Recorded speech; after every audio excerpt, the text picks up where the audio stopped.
Hello, Patrik-Ian Polk. Congratulations on Noah's Ark, which is premiering June 20th. I think everybody in the world is excited about seeing this. Congratulations on this. Thank you, Jim. We're very thrilled to be back. So when did you realize that you were going to be revisiting Noah's Ark and all these characters? Well, we've had a false start or two. There have been a couple of attempts to reboot or figure some things out. Some years ago, we tried. I wrote a spinoff where we sent Noah and Wade to New York, and that didn't give it. So, we've had a couple of false starts, but finally, I got the call from Paramount, in 2022, and they were ready, and I was, not gonna say no. So we jumped at the chance and we pulled it together. Exactly. Was it pretty easy pulling the cast together? Oh yeah, everyone is still on board. Everyone is still down with the show. The fans have never forgotten, Yeah. so they won't let us forget. So everyone involved loves the show, and so it's really like a family reunion. You know. Exactly. Obviously, these characters have all changed over the years. I did want to ask you specifically about Noah and Wade. They're dealing with, parenthood now, but can you sort of talk about how they're navigating both, parenthood and being together and potentially having a child?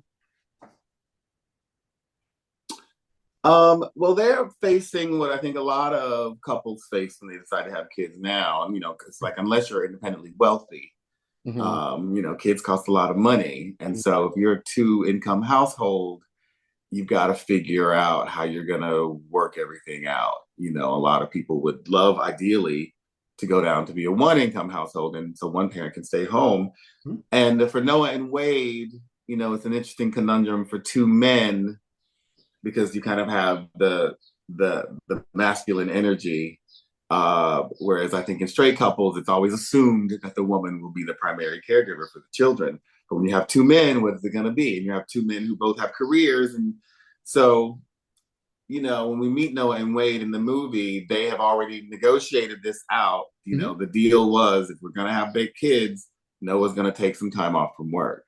But what happens when you both kind of have your dream job. You both get offered your dream job. And so who's going to stay home? What are you going to do? How are you going to make that work? So they are really at an interesting crossroads because they both, desperate to be fathers, but also neither one of them wants to give up their career.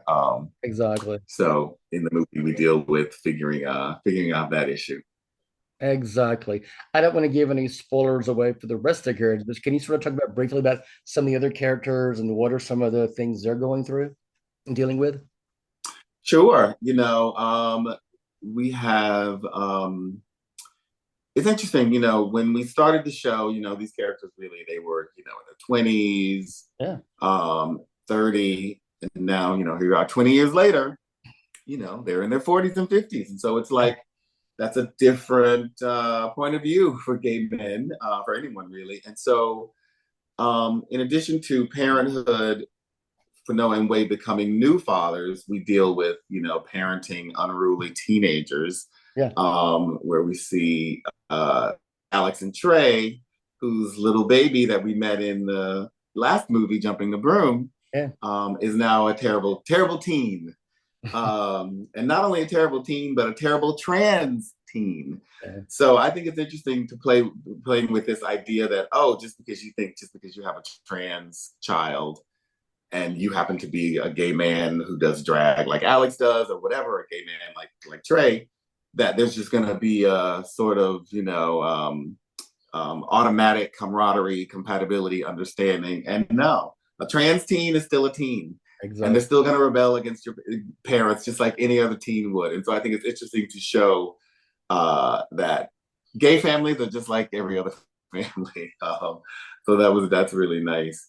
And then with our other characters, with Ricky and Chance, we're again, it's about showcasing the reality for um, gay men moving into middle age, you know, whether it's dealing with health issues and those types of things, you know, it's all about showing where these characters are now, how they have evolved. So I think people will be surprised by some things, and I think a lot of people will relate to it.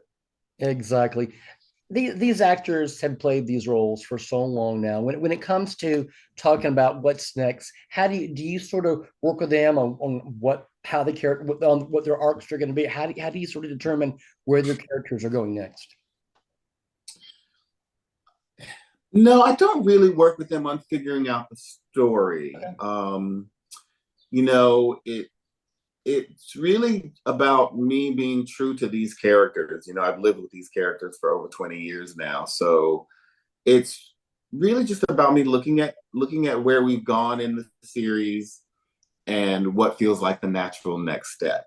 And Okay. not just what feels like the natural next step, but also sometimes what feels like the out of left field surprising thing that you don't expect to happen, because that's kind of how life is. You Yeah. don't know when something good or bad is going to happen. And so um yeah, it really is just about me getting back to the roots of who these characters are and where it makes sense for them to be 20 years later. And then thankfully the actors have grown to trust me Yeah. in the writing, and so they're always game to come in and play. Yeah. Again, I don't want to give any spoilers, but I have to mention, um, you know, Jasmine guy who's just so very funny. I mean, can you just talk briefly about working with Jasmine guy in this? Incredible. I mean, she's a legend. She is Yeah. legendary. So first of all, to get her to be in the film was a feat, and Yeah. we were so thrilled. Um, it's people forget. It's very easy for us to kind of forget how major things were. These cultural moments, especially as the years pass. And the interesting thing to me that was so telling was, a lot of film crews, are predominantly white, a lot of white men, construction crews, camera crews, lighting, all that stuff. There's a lot, it's a heavily white male dominated area. And when I tell you that those straight white men went gaga when Jasmine Guy stepped onto that set. And I was like, oh yeah, you forget. She's not just a black icon, an icon to black people. A Different World was massive. Everyone watched that show. So all of those white men who were teenagers at the time, she was one of their pinups. You know what I mean? Like, and it was wonderful to see her get that kind of a love and excitement and energy. It was amazing. It was amazing. I'm really excited to have her. I love Jasmine Guy. I've seen her in so much, but I saw her in a version of Chicago at the Fox so long ago, and she was just so amazing. She's so versatile and underrated. So thank you so much Yeah. for hearing this. Um, so you filmed part of this in Atlanta, correct? We filmed the whole thing in Atlanta. Yeah. Okay. I remember I didn't know about it. And an industry, a colleague of mine said, I'm not supposed to say this, but they filmed Noah's Ark, during Pride. It's like, oh my God, I had no idea. But yeah, I mean, what was it like? What was it like filming this here? It was great. I've since I've returned to TV in like 2015. Yeah. Most of the productions I've worked on have shot in Atlanta. So from Being Mary Jane, which I worked on the last two seasons of that show, and I wrote and produced the 2-hour series finale, Yeah. all shot in Atlanta. Um, P Valley, which also shoots in Atlanta.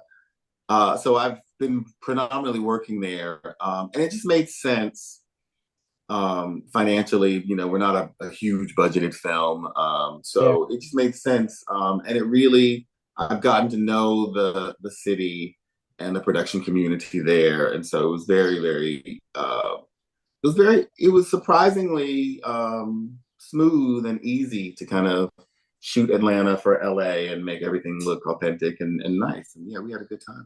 And thank you for doing that. So when did you officially move to Atlanta?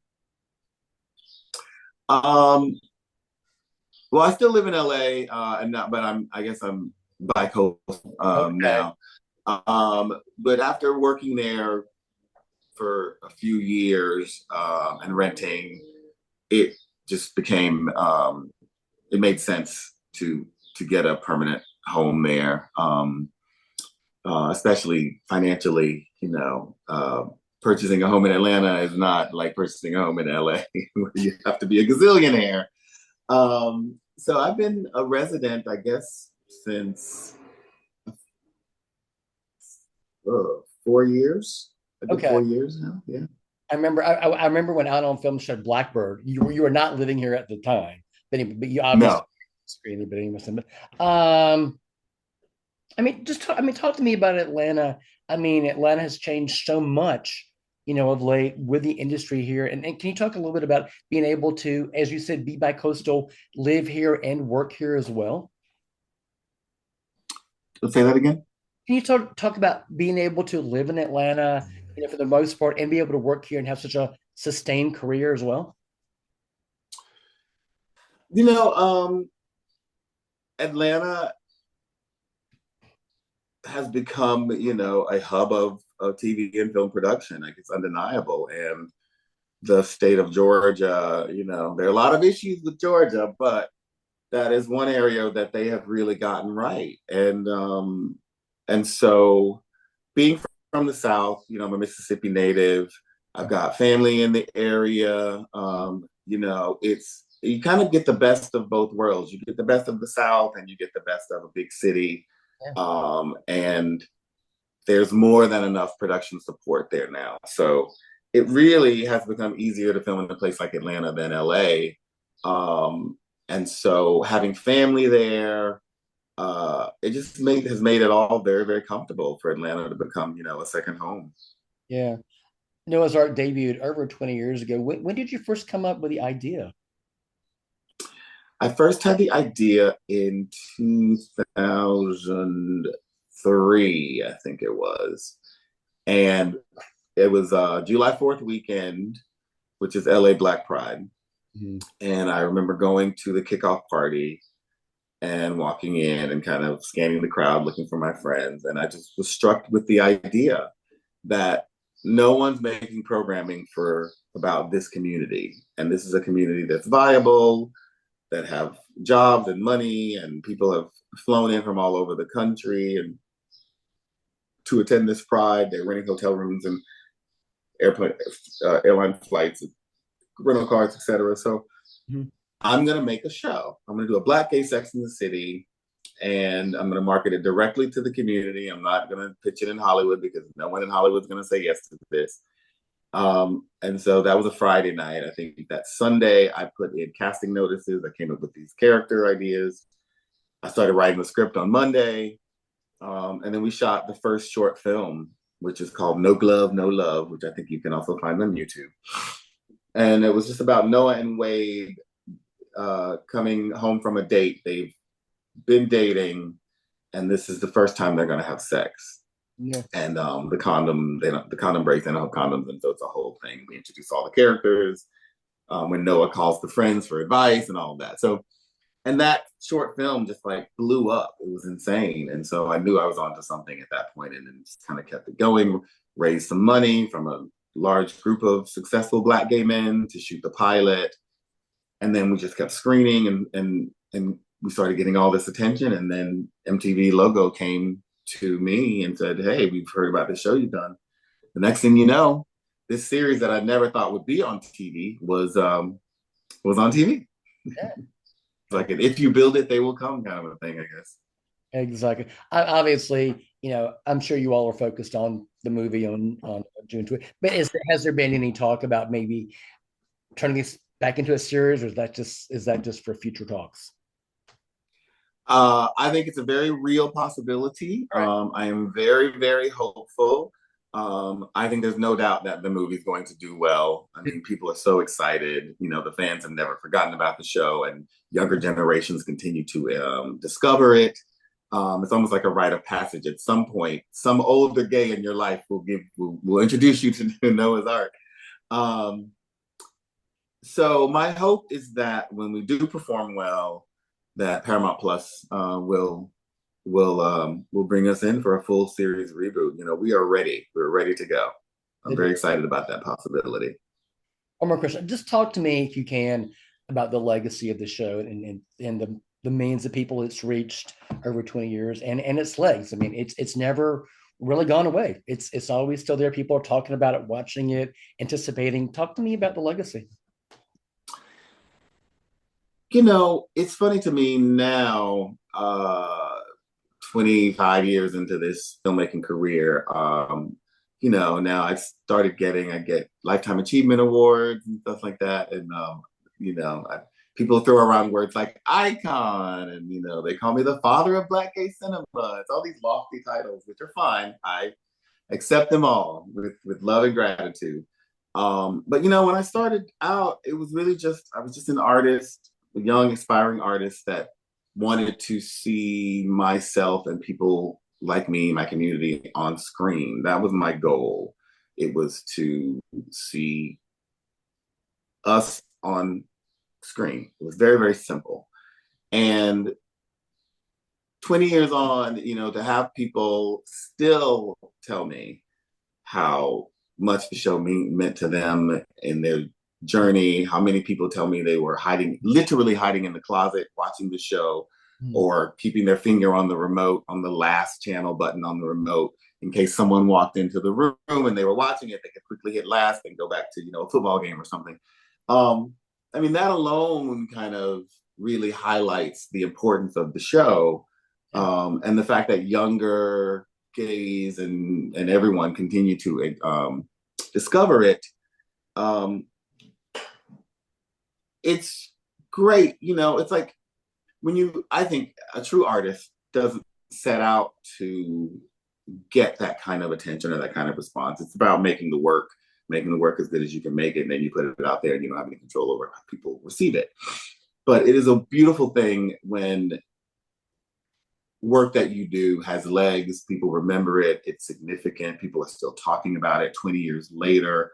There's so much stuff that no one's talking about a year after it airs or a year after it comes out. So it's great because, too, this was not a show like a Friends or a Seinfeld or some show that we ran for years and we all got rich off of it and we're making all this money. No, far from it. So these rewards make up for some of that. And so it's really, really wonderful to have a show like this be a part of my artistic legacy. And I'm just thrilled that the fans have been so loyal and continue to ride with us. And I hope that they will continue to ride with us. And we hope to give more and more Noah's Ark down the line. That sounds great. It was great talking to you again. Always nice talking to you. Congratulations on this series, and I can't wait for people to see this. And thanks so much. Thank you so much. Nice talking to you. You too.